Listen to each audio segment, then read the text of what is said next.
अब हम पढ़ते हैं क्लम्प्स की पैरालिसिस। ठीक है, अब जो हमारा अर्क पैरालिसिस थी, ठीक है, वो हमारी अपर ट्रंक में हो रही थी, ये हमारी लोअर ट्रंक में होगी और ब्रेकियल प्लेक्सस। ठीक है, और नौ रूट्स कौन कौन सी इन्वॉल्व होती है, T1 और C8। ठीक है, अब वो अपर ट्रंक में थी, ये लोअर ट्रंक में है। ठीक है, उसमें कौन सी C5 से C6, यहाँ पर C8 और T1।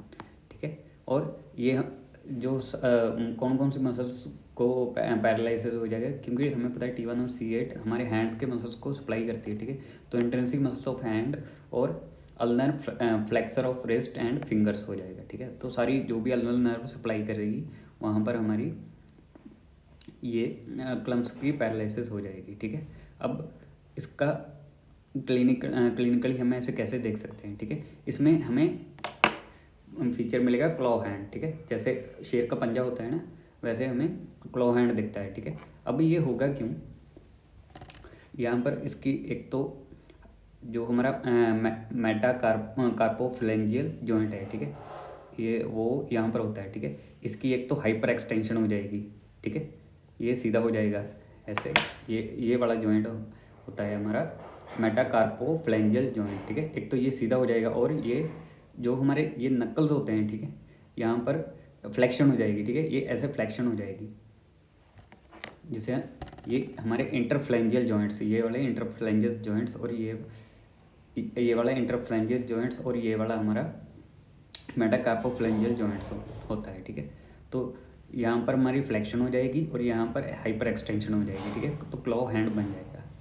अब डिसेबिलिटी क्या होती है, ठीक है, पेशेंट एक तो cutaneous anaesthesia in narrow zone along ulnar border of forearm and hand. ठीक है, तो यहाँ पर ये सारा एरिया हमारा एनेस्थीसिया के अंदर चला जाएगा। ठीक है, तो ये डिसेबिलिटी होती है, ये डिफॉर्मिटी होती है। डिफॉर्मिटी हमें दिखती है, डिसेबिलिटी पेशेंट फील करता है। अब हमारी सारी ये क्लॉ हैंड हो जाएगा और इसकी wasting of four arm muscles हो जाएगा।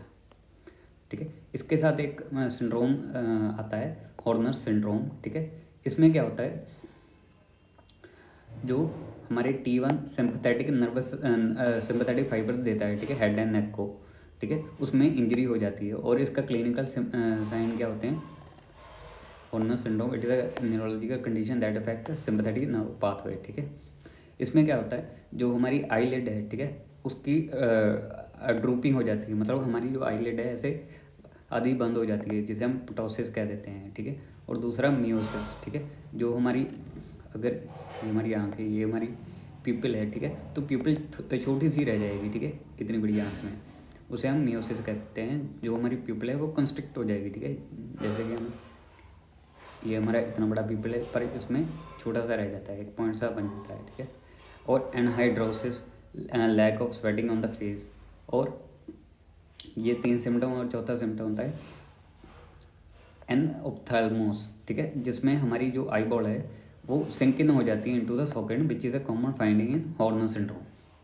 ठीक है, तो ये हमारा हॉर्नर सिंड्रोम